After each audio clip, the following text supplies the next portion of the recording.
Bienvenidos al segmento de la teleconsulta. También le damos la bienvenida a quienes ya se estarán conectando a través de nuestro Facebook Live. Hoy hablamos del Papa Nicolau. Este test que ha salvado la vida de millones y millones de mujeres, pero siempre hay una historia detrás de este test. Sobre todo, está con nosotros el doctor Javier Cantarero. ¿Cómo está, doctor? Mucho gusto, Ena. Un placer, un verdadero honor estar acá en la Casa Naranja y compartir con todos ustedes, nuestra población nicaragüense, que es a la que nosotros nos debemos. Realmente que sí, es un examen muy importante y siempre hemos hablado de lo que es el virus del papiloma humano, siempre nosotros hablamos de las consecuencias, la evolución de una enfermedad tan temible como es el cáncer cervicouterino, pero ¿cuántos hablan verdaderamente del examen como el Papa Nicolau y de todos los mitos que encierra, todas las cosas que te llevan a vos como mujer a tener pena, a tener miedo, a tener inseguridad y un montón de cosas tan ambiguas que por falta de confianza vos no las preguntas y el que al final te quedas con la duda? Entonces es un verdadero placer estar acá pues para aclarar todas aquellas dudas y te invito a ser parte del programa, a llamar, darnos tus comentarios, qué te parece y sobre todo tus dudas. A compartir también, porque muchas veces la falta de conocimiento es que nos hace limitarnos a ciertos exámenes como este que es tan importante. Pero también hay una gran historia del nombre Papa Nicolau. ¿De dónde viene, doctor? Sí, lo que pasa es que Papa Nicolau recibe este nombre, verdaderamente se llama citología cervical exfoliativa. Okay. Pero se le atribuyó este nombre a quien lo impulsó, lo desarrolló y promovió esta técnica de estudio, que es George Papanicolaou. Okay. Sí, Papanicolaou es un apellido, el apellido de la persona que lo introdujo a la ciencia. Allá por el año 1883, este médico patólogo nace y posteriormente desarrolla sus estudios en Estados Unidos. Él nació en Grecia, en una pequeña isla, y posteriormente viaja hacia Estados Unidos para completar y fortalecer sus estudios, sus investigaciones, ya que los recursos eran limitados en aquel tiempo en su país, de tal manera que en la década de los 20, ya en el siglo XX, alrededor de 1923, 1928, él desarrolla una técnica estudiando a las ratas, a los cobayos, buscando la manera como demostrar que el sexo de la persona al nacer o de los mamíferos entonces estaba ligado al cromosoma X y el cromosoma Y. Entonces agarró una pequeña muestra de tejido, sobre todo de los fluidos vaginales de las ratas, y la barrió sobre un portaobjeto y empezó a observar diferentes patrones citológicos. Cuando yo digo citológicos, me refiero a los tejidos. Sí. Entonces empezó a descubrir un montón de hallazgos que se repetían. De tal manera que cuando vos encontrás un hallazgo repetitivo en un gran porcentaje de personas, de pacientes, es lo que vos tomás como frecuente, es lo que vos tomás como normal, es lo que nosotros ocupamos para tomar como normal. Pero posteriormente se dio cuenta al analizar a las mujeres que tenían variaciones en las características y la configuración de las células de esos tejidos que él había exfoliado, lo que nosotros comúnmente conocemos como raspar. Sí. Entonces, en ese momento él estaba desarrollando una técnica que casi 100 años después se iba a conocer como el Papa Nicolau. Wow, qué interesante. Y es un examen que realmente, como decía al inicio, ha salvado millones de vidas, porque ¿cuáles son esas enfermedades o patologías que se detectan con este examen? Todas. Toditas. Lo que pasa es que cuando vos decís Papa Nicolau, lo ligás 100%, tu mente la relaciona 100% a los cambios celulares que tienen que ver con el virus del papiloma. Sí. Y a las lesiones premalignas del cáncer cervicouterino, que en principio esa es su finalidad, esa es la finalidad. Pero lo que es el Papa Nicolau es un raspado del cuello de la matriz, que posteriormente vamos a enfatizar de eso, para analizar la configuración celular del cuello de la matriz. Básicamente, pero a través de la evolución del tiempo se ha descubierto que se puede hacer una citología exfoliativa de cualquier lado, no solamente del cuello de la matriz. Sí. Entonces, podés descartar, ya respondiendo a tu pregunta, primeramente lo que son las metaplasias, que es la sustitución de un tejido por otro. La anormalidad de las lesiones, que no solamente se dan con las lesiones premalignas, sino también en los cambios inflamatorios. O sea, que el Papa Nicolau nos ayuda a diagnosticar inflamaciones, infecciones, cambios propios del cuello uterino dados por la edad, como la menopausia. No es la misma configuración anatómica del cuello de la matriz de una mujer con la vida reproductiva que una mujer posmenopáusica. El análisis citológico, o sea, el análisis por microscopio me va a revelar una atrofia, que es una disminución del tamaño de las células de la matriz, del cuello de la matriz. ¿Los miomas también se podrían detectar a través de ese sí no? A menos que tengas un mioma propiamente en el cuello, en el lugar donde se da la exfoliación. Ya, porque ya hablando desde el punto de vista técnico, ya nosotros utilizamos este espéculo. Creo que es a ese que uno le tiene miedo. Por lo y general, eso nos va a llevar a uno de los mitos.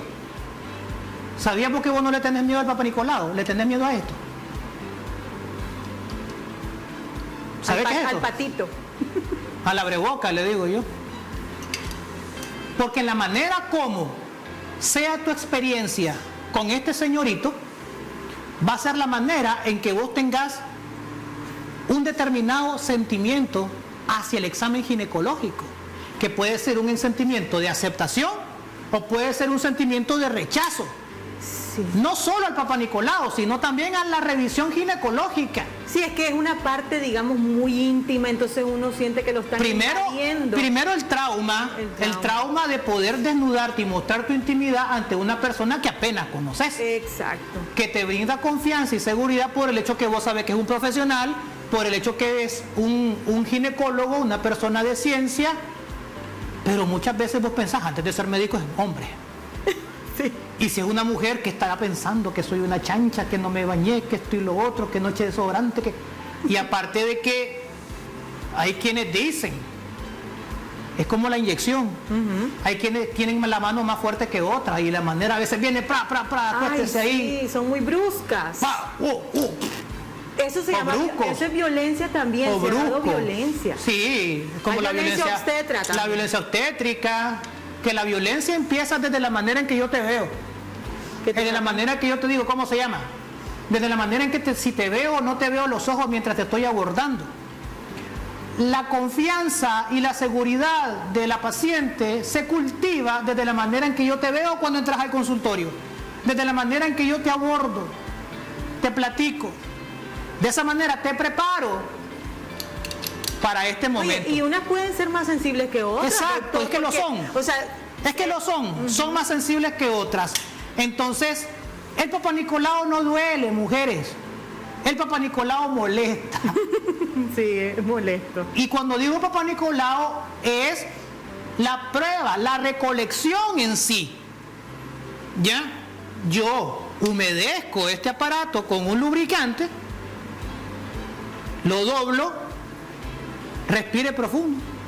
Yo les digo a mis pacientes, cada vez que yo te diga que respires profundo es porque vas a sentir algo que probablemente te moleste. Sí. Porque yo le digo que respire como para distraer al cerebro. Exacto, con la inyección. Hay manos más pesadas que otras. Sí.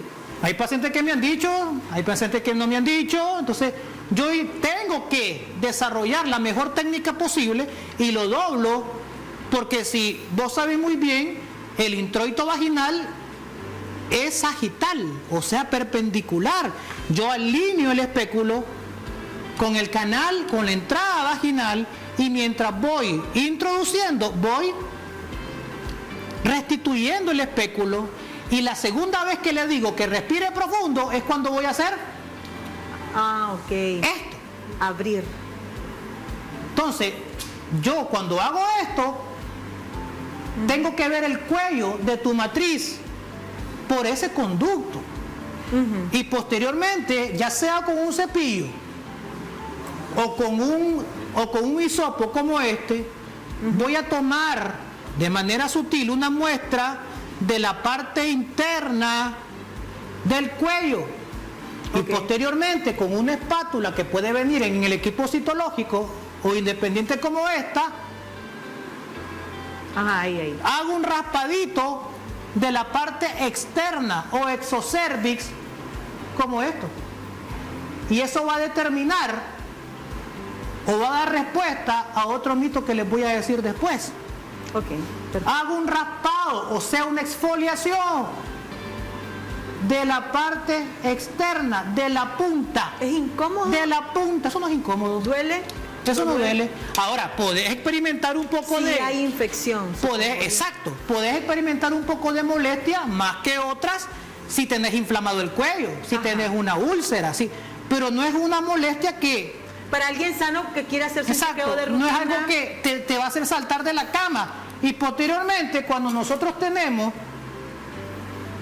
la muestra, ahí, cuando recogemos lo que es la muestra del endocervix y del exocervix, agarramos un portaobjeto y lo barremos en el portaobjeto, lo fijamos con un spray citológico y posteriormente eso lo analiza el patólogo. Es lo que era George Papanicolaou, y el análisis de esas muestras es lo que se conoce como Papanicolaou.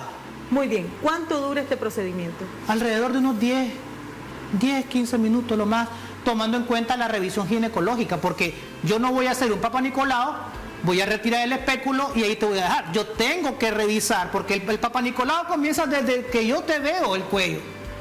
Yo te introduzco el espéculo, ya, hago una limpieza con solución salina, agua fisiológica, y posteriormente tomo la muestra, pero también tengo que hacer una revisión ginecológica, porque quien no mete el dedo, mete la pata. Yo tengo que revisar cómo estás al tacto, si hay dolor a la movilización del cuello, compararla, hacer mi tacto bimanual, o sea, empujo el cuello con mi otra mano, palpo el pubis, y ver, tocar el ovario, tocarlo el útero, tocar los ovarios, cómo está la pelvis, porque hago una correlación. Esto es como la próstata, ¿no? Igual tiene que usar el dedito, ¿no? Para el tacto rectal. Tenías que mencionar el horror de nosotros los hombres. Es que él empezó. También hay que usar el dedito. No, que obviamente, si ustedes le tienen terror al Papanicolaou, nosotros le tenemos horror. Y que por sí, felicidades a todos los papis. Peor si es conguero, ¿no? Y esos hombres que ya se acercan a los 40 y que necesitan hacerse el examen de la próstata. Sí, igualmente es el Papanicolaou. Sí. Y mujeres o varones, las mujeres se tienen que enfrentar a este examen una vez al año. Y como te digo, ya aclaramos el mito del dolor, que el Papanicolaou no duele. Y si te duele, es porque te lo están haciendo mal. Doc, imagínese, acaba de decir un punto. Una vez al año, y ustedes, los varones. Es una sola vez en la vida y hasta los 40. Así es. Hasta los 40. Ok, ahora pasamos a quiénes son las que se lo deben hacer. Lógicamente, las que ya han tenido una vida sexual. Pero en el caso de las jovencitas, para detectar si hay alguna infección, ¿cómo hacerlo? ¿A través de algún exudado nada más? Mira, si vos le preguntas al internet, te va a decir de los 21 a los 64, 65 años. Pero si es virgen, te voy a dar un consejo. No creas todo lo que dice el internet. Sí, claro. Porque muchas informaciones que están en Google están hechas bajo el contexto sociocultural de otros países, como Estados Unidos. La medicina anglosajona no es la misma que la medicina de acá. El comportamiento cultural de nuestras mujeres no es el mismo que allá. Entonces, toda mujer que ya tiene vida sexual activa tiene que hacerse un Papanicolaou. Porque imagínate que una niña tenga 13, 14 años, tiene contacto sexual con un varón portador del virus, ¿Se va a hacer un Papa Nicolau 7, 8 o 9 años después? Como que no tiene lógica, ¿verdad? Así es. Entonces, la medicina va avanzando a pasos agigantados, adecuándose en la medida que pasa el tiempo y la sociedad va teniendo un despertar sexual más prematuro. Ok, pero... Entonces, tenemos que intervenir de una manera más exhaustiva, causando mayor impacto para poder prevenir, para poder diagnosticar el cáncer cervicouterino y otras lesiones asociadas al BPH de manera oportuna. Y me llama la atención algo, que el internet te dice 64, 65 años. Quiere decir que a la mujer de 66 no le da cáncer, a la mujer de 68 no le da cáncer. Entonces, ¿por qué? Ok, pero en el caso de las vírgenes, ¿qué tipo de examen deben de hacerse para detectar alguna infección vaginal, por ejemplo? No necesariamente, ya sabemos que el Papa Nicolau, ¿no? Te voy a decir algo que te va a volar la cabeza. A ver. ¿Se puede hacer el Papa Nicolau en una virgen? ¿Qué? Sí. No es usual, nunca lo he visto. A ver. Y solamente está guardado 100% para casos de extrema necesidad. Casos, por decirlo así, extremos. Yo te voy a decir algo. Y esto se hace extremadamente consensuado con los padres, se dan en casos especiales, como cuando la mujer, a la niña o a la mujer mayor, hay sospecha o hay hallazgos sugestivos de que puede estar cursando con un cáncer cervicouterino, y le haces una prueba de PCR para BPH positiva. Pero ¿cómo se dio eso si no ha tenido relaciones sexuales? ¿A qué le llamas relación sexual? Bueno, ¿A qué le llamas relación sexual? Yo soy muy a la antigua. Existen relaciones sexuales sin penetración, jóvenes, y sigue siendo virgen. Solo porque no tuvo penetración. Ok. Y ese es otro tema. Tenemos que programarlo. Porque existen casos en donde el adolescente puede tener penetración anal, puede tener roce del pene en el ano, contacto sexual vulvar. ¿Por qué se da? Se da. ¿Por qué se da? Entonces, la mujer perfectamente se puede infectar del VPH sin penetración. Solo con el tacto de las sin penetración. ingles. Obviamente que vos vas a tener tus opiniones.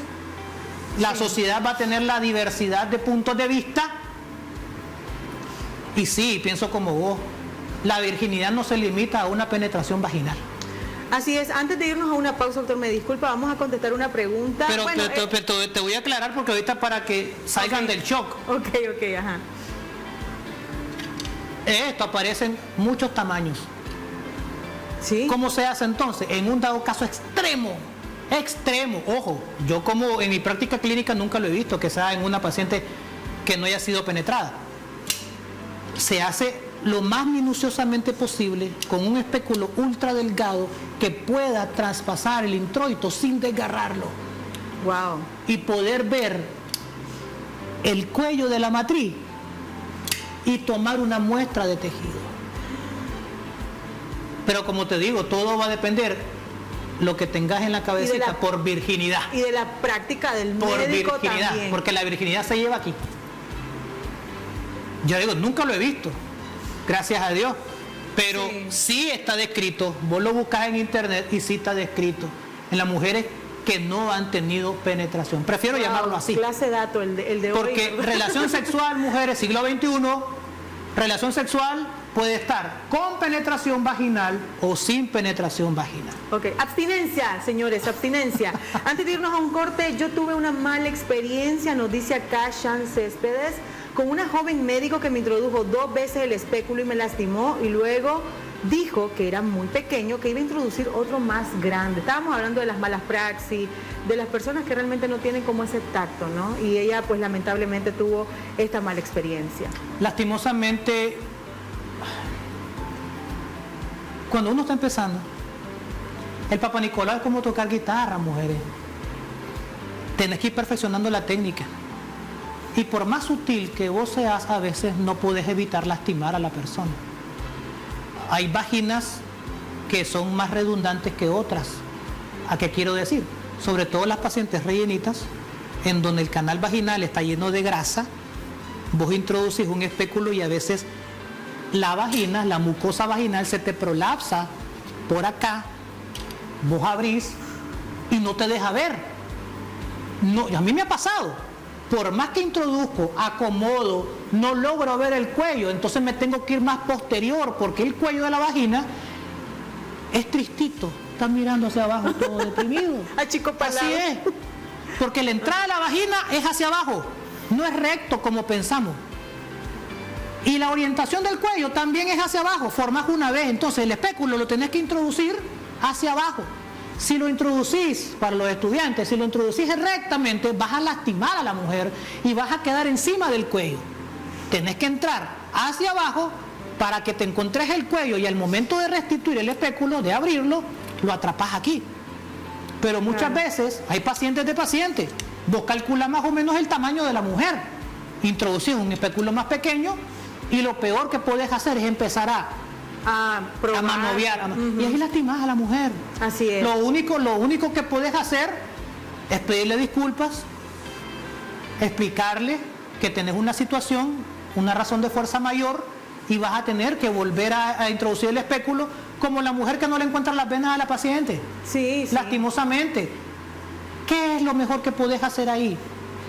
Es buscar la manera, porque un paciente te comprende. Un paciente, si vos lo tratas bien, le explicás la situación y sos humilde, la paciente te comprende. No todos tienen la humildad de pedir disculpas. Entonces, ¿y qué es lo que hacemos? Buscamos excusas. Es que usted tal cosa, es que usted lo tiene inflamado, es que usted... Siempre le tiramos la responsabilidad al paciente. Dicen bien que estaba haciendo el acto y ahora se está quejando. Sí. Bueno, vamos a irnos a un corte comercial, ya regresamos, continuamos en vivo a través de Facebook.